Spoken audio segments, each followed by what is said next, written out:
জয়ের আগে আমাকে যোগাযোগ করেছে যখন দেখছে যে নির্বাচনে একেবারেই নিশ্চিতভাবেই এখানে স্বতন্ত্র হিসেবে আমি জয়ী হতে যাচ্ছি, তখন যোগাযোগ করেছে, বলেছে তাদের সঙ্গে বসলে ভালো হবে, আরো বড় কিছু পাবো। আমার দল তো আমাকে বহিষ্কারই করে দিয়েছে। আমার দল বলে তো আর কিছু না, এটা তারেক রহমান সাহেবের দল। উনি তো আমাকে বহিষ্কার করে দিয়েছেন, তার আমার দল না। আমার রাজনীতি আমার দলের রাজনীতি দলের। যেই ভোটের ফেয়ার ভোটের জন্য তাদের এত লড়াই সংগ্রাম 17 বছরের, গতকালকের ইলেকশনেও তো তা বিভিন্ন জায়গায় তাদের আচার আচরণ খুব ভালো ছিল না। হ্যাঁ, আওয়ামী লীগের ছায়া তো কিছু কিছু এখনই দেখতে পাচ্ছি। কুৎসিত মন্তব্য করেছে বিএনপির পদধারী নেতারা। আমি তাদের কাছেও কৃতজ্ঞ, কারণ তারা যদি এতটা কদর্য আচরণ না করত তাহলে হয়তো আমি এত ভোটের ব্যবধানে জিততাম না। তাদের সমস্ত অন্যায়, অবিচার, অকৃতজ্ঞতা সবকিছুর জবাব দিয়ে দিয়েছে। আপনাকে যদি দলগতভাবে বিএনপি দলে আমন্ত্রণ জানায়, সেক্ষেত্রে আপনার পদক্ষেপ কি হবে? আগে আমন্ত্রণ জানাক, তারপরে দেখা যাবে। আমি শুভেচ্ছা জানাই যারাই ভালো ফলাফল করেছে, দল হোক ব্যক্তি হোক, যারাই ভালো ফলাফল করেছে, ডেফিনেটলি তাদের প্রতি আমার শুভেচ্ছা থাকবে এবং আশা করব প্রত্যেকেই তার অবস্থান থেকে তার শপথ অনুযায়ী তার যে দায়িত্ব এবং কর্তব্য সেটা তারা পালন করবে। ঘরের মেয়ে, আমি তো ঘরের মেয়ে হলাম ব্রাহ্মণবাড়িয়ার, আমি তো ঘরেই আছি। ঘরের মেয়ে তো বাইরে যায়নি। আমি যদি গিয়ে সিলেটে নির্বাচন করতাম তাহলে বলতেন ঘরের মেয়ে বাইরে গেছে। আমি ব্রাহ্মণবাড়িয়ার মেয়ে, আমি তো ব্রাহ্মণবাড়িয়াতেই আছি। আমার দল তো আমাকে বহিষ্কারই করে দিয়েছে। আমার দল বলে তো আর কিছু না, এটা তারেক রহমান সাহেবের দল। উনি তো আমাকে বহিষ্কার করে দিয়েছেন, তার আমার দল না।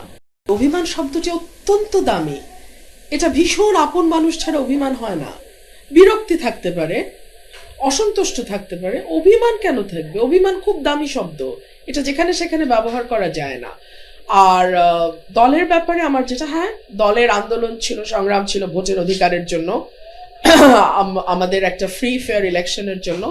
সার্টেনলি সেই আন্দোলনে আমি শরিক ছিলাম, কিন্তু একই সঙ্গে দলের 18 মাসের কার্যক্রমে আমরা দেখেছি কি করে মানুষের কাছ থেকে পয়সা আদায় করা যায়, কি করে জুলুম করা যায়, কি করে জমি দখল করা যায়, ব্যবসা দখল করা যায়, বালুর ব্যবসা করা যায়, কি করে দুর্নীতি করে পয়সা কামানো যায়, কি করে রেন্ট সেকিং করা যায়, তদবিরবাজি করা যায়, কি করে চাঁদাবাজি করা যায়। এখন আপনি কি বলতে চান আমি ওগুলোর সঙ্গী হব? তা তো নয় নিশ্চয়ই। সিম্পল, আমার রাজনীতি আমার দলের রাজনীতি দলের। আমি আশা করব তারা 2001 থেকে 2006 যে ভুলগুলো করেছে তার রিপিটেশন তাদের হবে না। গত 1.5 বছর তারা মানুষের উপরে যেই রকম একটা নানান রকম ভাবে মানুষকে তারা বিরক্ত করেছে, সেইটার পুনরাবৃত্তি হবে না, এইটুকুই আমার আশা থাকবে। এবং যেই ভোটের ফেয়ার ভোটের জন্য তাদের এত লড়াই সংগ্রাম 17 বছরের, গতকালকের ইলেকশনেও তো তা বিভিন্ন জায়গায় তাদের আচার আচরণ খুব ভালো ছিল না। হ্যাঁ, আওয়ামী লীগের ছায়া তো কিছু কিছু এখনই দেখতে পাচ্ছি। তো আশা করবো এগুলো কম হবে, থাকবে না। আমি আমার এলাকার সাধারণ মানুষের কাছে ভীষণভাবে ঋণী, আমি দায়বদ্ধ এবং আমার সমস্ত পরিকল্পনা এখন সরাইল আশুগঞ্জকে ঘিরে হবে। আমি যেটা করেছি আমি আমার দেশের জন্য করেছি, আমি দেশের মানুষের জন্য করেছি। 5ই আগস্টের আগে আপনি ভিডিও ফুটেজগুলো দেখবেন, একমাত্র নোন ফেস কোনো দল থেকে আপনি আমার চেহারা দেখেছেন।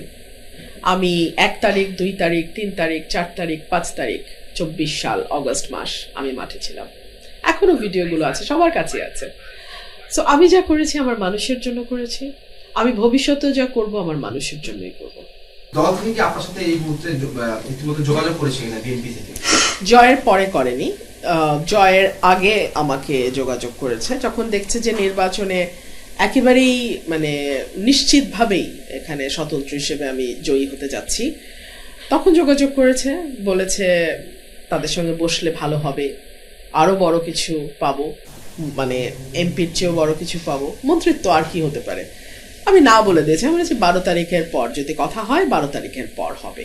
গতকালকে রাতেও দেখলাম কেউ কেউ ফোন দিয়েছে, হয়তো অভিনন্দন জানানোর জন্যই দিয়েছে, জানি না আমি, তবে সেই ব্যাপারে আসলে আমার কোনো আগ্রহ নাই। এমনকি আমি বলছিলাম যে যারা আমাকে ভোট দিয়েছে, যারা আমার পেছনে শ্রম দিয়েছে, যারা দিনের পর দিন রাতের পর রাত না ঘুমিয়ে কাজ করেছে, এবং যারা আমাকে অর্থ সাহায্য করেছে, যারা মোটামুটি আমার এই মাঠটাকে গত 1.5-2 বছর ধরে প্রস্তুত করেছে। আমার এই ইলেকশনের প্রস্তুতি কিন্তু 22 দিন বা 25 দিনের প্রস্তুতি না। এই প্রস্তুতি আমার 5ই অগস্টের পর থেকে আমি প্রতি সপ্তাহে অন্তত 4-5 দিন এলাকায় থাকতাম। সো এই প্রস্তুতি অনেক আগের প্রস্তুতি এবং এটা আমার নেতাকর্মীদের প্রস্তুতি। সো এই জয়টা আমার না, এই জয়টা আমার ভোটারের। আর যারা আমাকে ভোট দেয়নি, আমার ব্যাপারে অশালীন কুৎসিত মন্তব্য করেছে বিএনপির পদধারী নেতারা, আমি তাদের কাছেও কৃতজ্ঞ।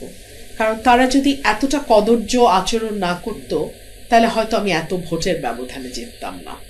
মানুষ ব্যালটে তাদের সমস্ত অন্যায়, অবিচার, অকৃতজ্ঞতা সবকিছুর জবাব দিয়ে দিয়েছে।